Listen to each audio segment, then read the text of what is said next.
Hi, I'm John James, and welcome to episode 6 of Diary of a Madman. And today I would like to talk to you about narcissistic abuse and why the abused does not leave the abuser.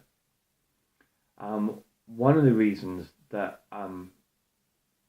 the abused doesn't leave the abuser is the cycle of abuse. And within that cycle of abuse, the abuse is committed, the abuser then apologizes, the abused accepts the apology, moves on, only to have the abuse happen again. This pattern is repeated, and that's one reason why the abused stay with the abuser. In my case, my abuser didn't follow that cycle of abuse. In fact, there was no apology. My abuser actually said, "This is me. It will happen again. It will get worse." So why did I stay with her? Why? There's no reason in the world that somebody would stay with somebody who said, "Do you know what? I'm going to hit you, but it's going to get worse and worse, and this is me." Yeah, there is. There's a reason that we stay. And the reason that I've discovered since leaving the relationship is addiction.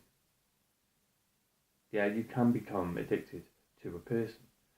How does this happen? Well, first of all, the person who becomes addicted, as in any drug, has a biological predisposition to abuse.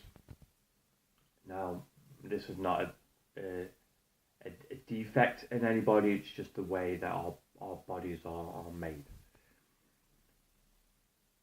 As in any drug, taking the drug makes you high, makes you happy, makes you feel great.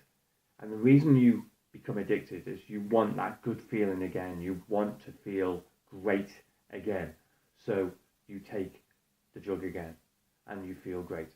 So you take the drug again and you feel great. And that's why it's called a drug habit, because it becomes a habit. It becomes a habit to want that feeling of amazing, that feel good feeling, if that makes sense. Yeah, so when you become addicted to a person, that person gives you something that makes you feel great.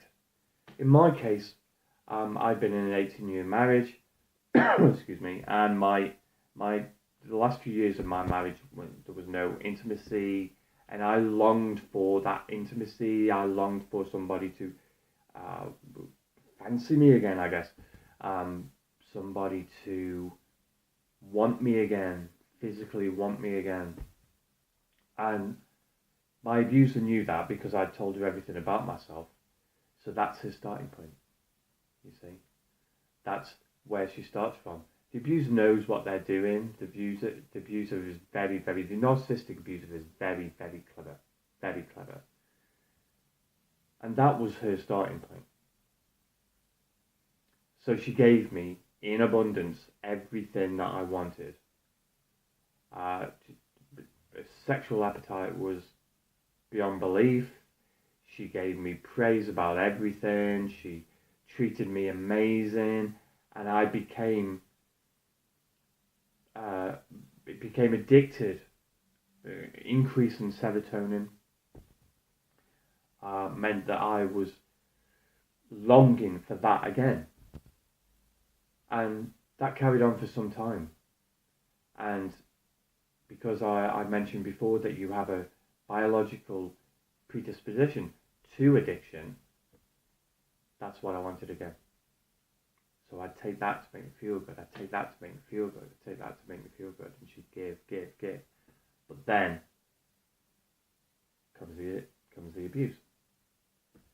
So then the abuser will psychological, emotionally, or physically, and in my case it was all three, abuse the abused. They would target their victim, abuse their victim, but my abuser didn't apologize. Instead, she just gave me more of the drug. She'd change, completely change, and give me more of what I desired. But then I was abused again. But then she'd give me more of what I desired. But then I was abused again. You see, in this pattern of I'll give you what you want, but I'll make you feel bad. I'll give you what I want, but I'll make you feel bad. That adds to the abuse, because that creates confusion. You long for the thing that makes you feel great, but you don't want the thing that makes you feel bad. So you're confused, because if you leave, then you won't have the thing that makes you feel great. But if you stay, you'll have the thing that makes you feel bad. You see? So why do we stay for the thing that makes us feel good? Because it makes us feel so good. You know, you are on a high. You're mixed in with your love the person as well. So the confusion, the loving the person, and the addiction to the person makes you stay. So how do we break the habit? Well, in my case, she left. But then, like all drug addictions, you go through cold turkey. And in my case, that cold turkey was post-traumatic stress. Now,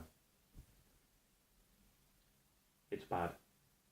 Cold turkey for any addiction is always really painful.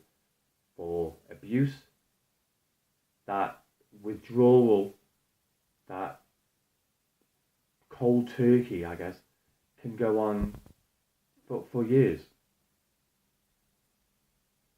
So in my case, I'm using my cold turkey to give back, to give you information through these videos and through my book From the Darkness, and hopefully I can help others by doing that. And hopefully through this video I can explain to the people who say, why don't you leave? I've explained why you don't leave. Okay, until next time, every single one of you, take care of yourselves.